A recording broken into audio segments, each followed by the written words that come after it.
Tried to drug and R-word an innocent girl at a party. No, not while I'm here. Here's what happened. There's some backstory here. I used to steal from stores and family, swear and throw things at random people walking down the street, and smoke from the age of 12 and didn't care about anyone but my friends. They were my real family, or so I thought. And the group of all 5 of us would cause trouble every single day. My parents, though, in my later years have told me that they should have been more effective in their discipline, really weren't to blame. I was just a mixed up kid. I used to think that doing all this stuff made me cool. I can't really describe how superior I felt when I made a grown adult afraid of me. It made me feel powerful, and power was something I craved when I was younger. I could go on and on about my sins, but the fact is, I was messed up in the head. I've made amends where I can to who I could, but you're not here for this. You're here for the revenge. Long story short, when I was 16 years old, my parents finally had enough. And despite all my tantrums and screaming and even some physical situations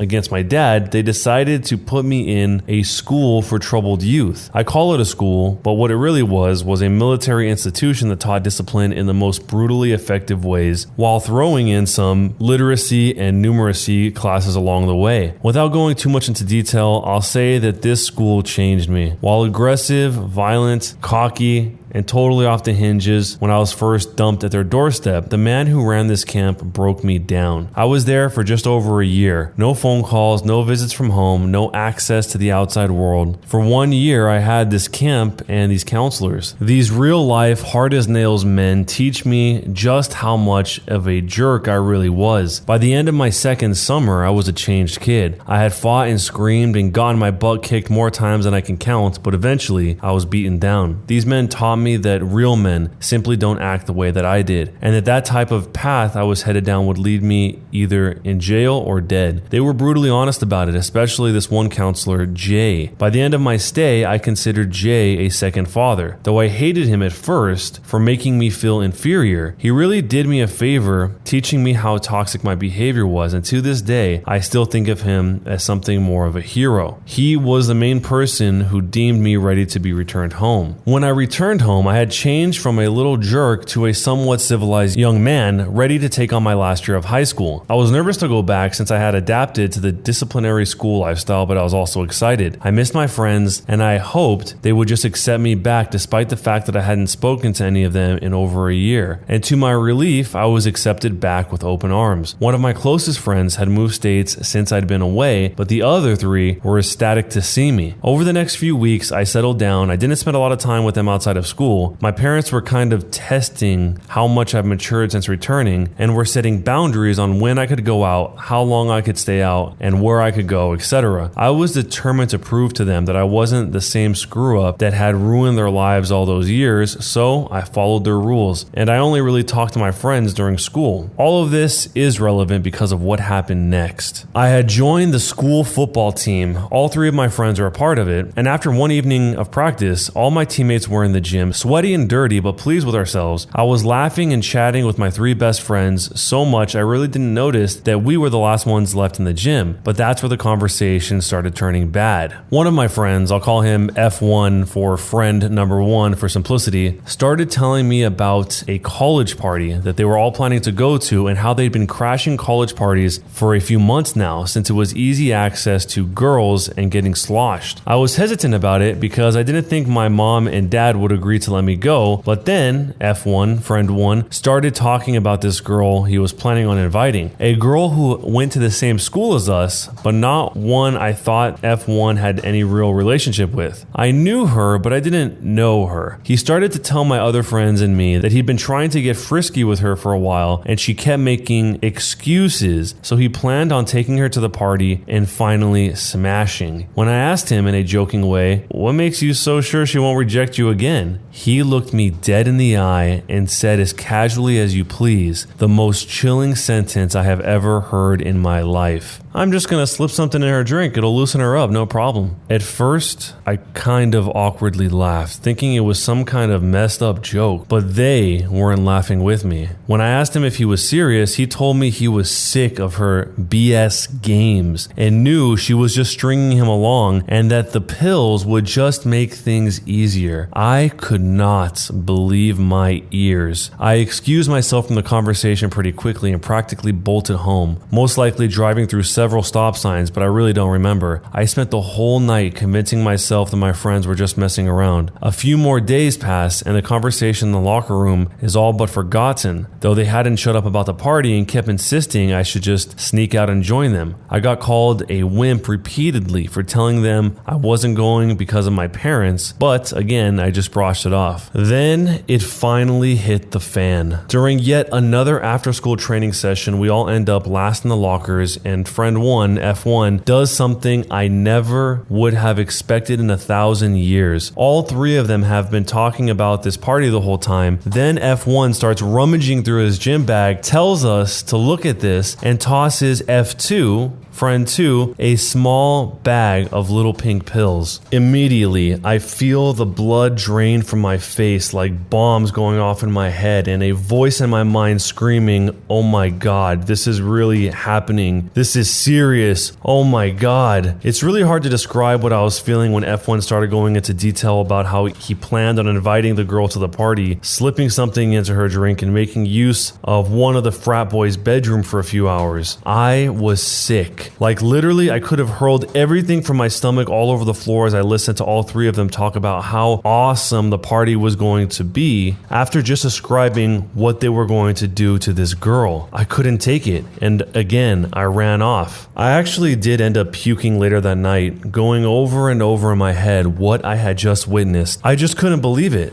These three boys had been my friends for 15 years. I thought of them as my own family, thought I knew them better than anyone, but 1 year I was away, and this? I'll tell you, I actually broke down crying that night. I'm not ashamed to admit it. What I am ashamed of is how long I took to actually get a grip and handle it. I knew I should have told someone, but in some messed up way, my loyalties were still screwed up. Don't crucify me for it. I know what I should have done, but I was 17 years old, and these were my best friends. I didn't want them to get in trouble, but at the same time, I knew I couldn't let this go down. So instead of reporting all I'd heard about like a normal person, I decided to sort it out all on my own. So I went to F1 and I told him not to do what he planned. I told him it was stupid and dangerous and it would ruin both his life and the life of the girl he was planning on doing this to. He didn't even blink. He got right in my face and told me that the school I got sent to had turned me into a huge wimp, that he hated how much I changed and had been trying to change me back with F2 and F3. He even told me how they'd been talking behind my back and how they'd planned to give me a turn once F1 was done with her, just to show me what I was missing out on. Then he said something I'll never forget. He told me word for word, "I'm doing that little B a favor. She's a virgin, and after this party, your mom won't be the only one finally getting some." I punched him. We fought and we both got sent home on suspension for fighting. I could not believe it. I was seething. My best friend had said that to me. My best friend told me what he was going to do to an innocent girl at a party, and that I was a wimp for not wanting to join. I was disgusted, sickened to my core, and I was done with him. My parents were disappointed that I had gotten suspended so shortly after coming home, but I just sat quietly while my mom cried and my dad screamed at me. I know now I should have told him, but after what F1 said to me, I had this insane notion in my head that I was going to get him back all on my own. So this is how I got revenge. After a weekend of being grounded, I went back to school, and the first thing I did was seek out F1. He was about as bashed up as I was, but he was sporting a nice black eye from where I'd got him in the face. F2 and F3 were standing with him, and they all glared at me as I approached them. Then I did something that made me feel sick. I apologized to him. I told him I was sorry I hit him and that he was right. I had changed, and I hated what that school had done to me, and I wanted to go back to being the old me again. And surprisingly, they all bought it. F1 and I even hugged it out, and I put the cherry on top when I told them I'd be coming to the party. Now for my dumb teenage plan. First, I started recording them whenever we were alone together. I wanted to get everything they said about the party and the girl they were planning on doing this to on tape. I knew I needed some kind of proof, or it would just be my word against theirs. And after a few days, I had gotten more than enough, but I wasn't done. No, my stupid self had a plan, and I was going to fulfill it to the fullest. So the next thing I did was track down the girl, take her aside, and I told her everything. She was pissed and scared, but I begged her not to go to the police or to tell anyone. I know now that that was stupid as well, but for some reason she listened to me. I had a plan, a crazy, stupid plan to teach them all a lesson, so I told her to tell F1 that she was going to meet him at the party, but to just stay home so she could stay safe. Later that day, F1 started bragging about how the girl had accepted his invitation and everything was going to plan, and I sat there, phone half out of my pocket, recording the whole thing. So, night of the party finally rolls around,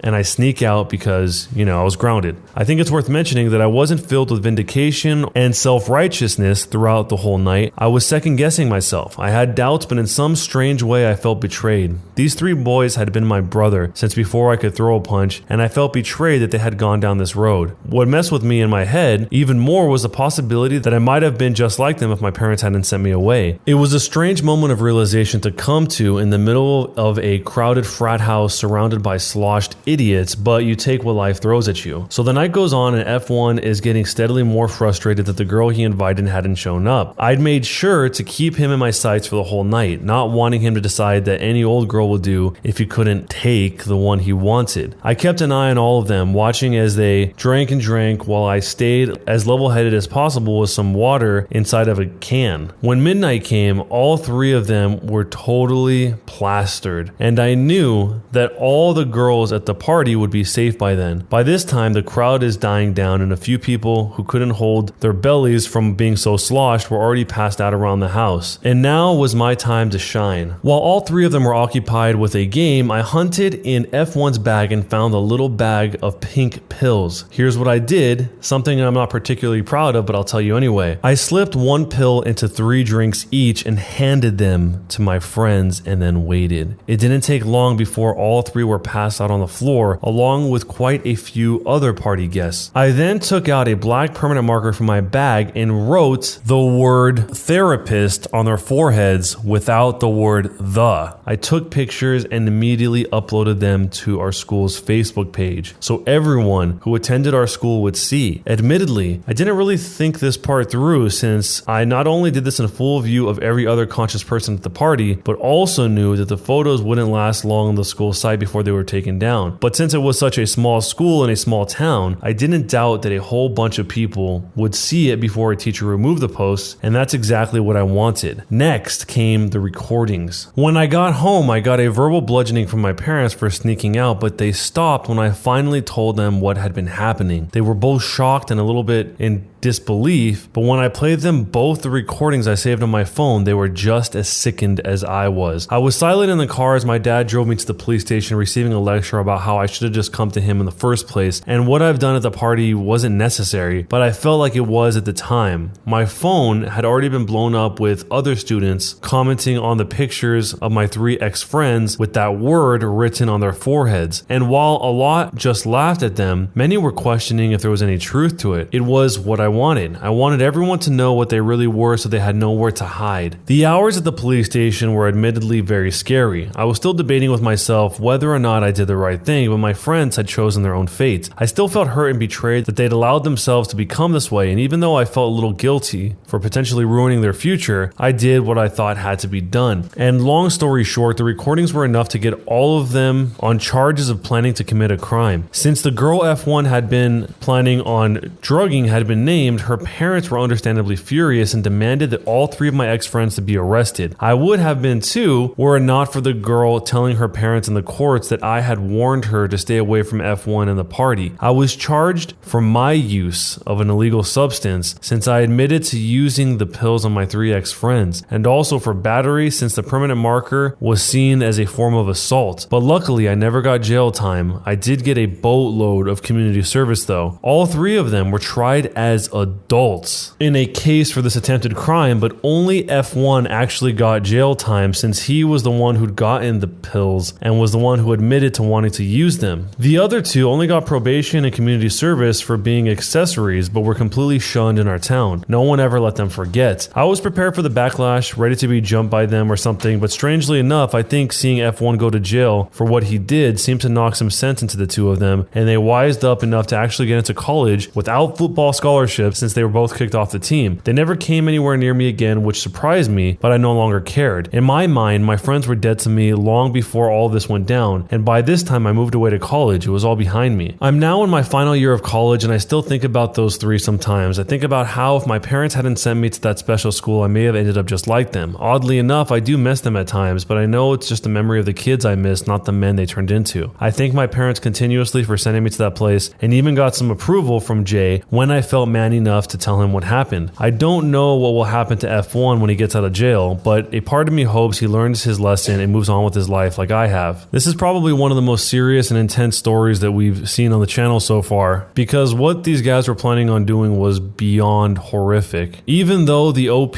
probably would have just been better off telling his dad, telling the police, doing all that as soon as possible, just so nothing could possibly go wrong, still, ultimately, he did end up preventing anything from happening to this girl. But the thing is, they could have easily just changed their target at the party and gone after someone else. So thankfully, that is not what happened. Otherwise, this whole story would have been very, very different in terms of the outcome. And the OP is right when he tried to reason with them by saying, if you do this, not only do you ruin your life, you ruin her life forever. I wouldn't be surprised if this girl ends up having some sort of problems in the future just knowing that this is what was going to happen. Even though it didn't, I mean, she has to live knowing that this was all orchestrated and planned to happen to her. There's a few questions people asked, like whether or not he became friends with the girl in the story, and he said that sadly they didn't. They talked a lot after the court case and after, but they never really developed a friendship. So let me know what you guys thought about this story and what you would do in this situation down below.